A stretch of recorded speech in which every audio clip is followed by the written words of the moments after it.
if you want to be that person that everyone's like, oh my god, they're such a good hugger, then this video is for you. I've come up with a list of the perfect tips on how to be the best hugger, and I'm gonna share them with you today. Number one, we have to talk about going in for the hug. You have to be assertive and sure. Don't like stand with your arms open and wait for them to come to you. You should be going like 3/4 of the way and they finish in and hug you back. Next, your arms cannot be stiff.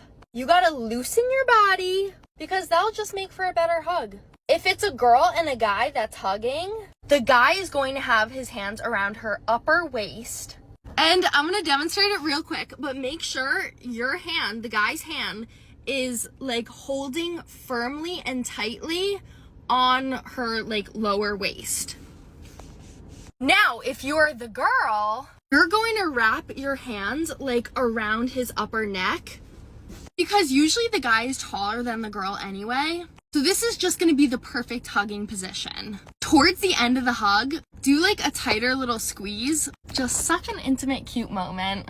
All right, guys, you're welcome. What would happen if Mexico won a war against the United States? In this alternate timeline, Mexico retains vast territories including Texas and California, instantly becoming a continental power. With access to rich land and Pacific ports, Mexico industrializes rapidly and begins to rival, then surpass the United States economically and militarily. As its power grows, Mexico develops ambitions to reach the Atlantic Ocean. A second war erupts as Mexican forces push eastward. The United States, using its deep knowledge of local terrain, manages to halt a full collapse, but Mexico still expands its control as far as the Mississippi River. The balance shifts when Britain intervenes, unwilling to let its North American colonies border an expansionist Mexico. British military aid allows the U.S. to launch a counteroffensive. Facing a powerful alliance, Mexico is forced to retreat and return most occupied U.S. territory. Soon after, however, Mexico makes a stunning diplomatic move, successfully purchasing Alaska from Russia and later asserting sovereignty over Hawaii. Okay, how do you ask for a hug? I was made to answer this question. You don't. Okay, hear me out. I am such a consent queen. Like, that is my shit.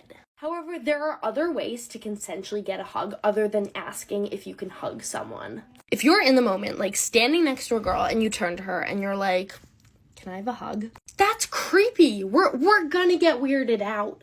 Instead, it's a process. You're gonna start by closing some space between you two. Don't like jump on top of her, but get a little close. Get a tad bit touchy if you're both feeling it. You can even put like one arm around her, like not waist, but like this area. You can also do this if you guys are walking, like put your hand on the small of her back to like lead her walking. And then wait for an appropriate time to hug. If you guys are waiting like to get a hot dog, don't like freaking hug her there. Wait till you're saying goodbye and lean in. Simple.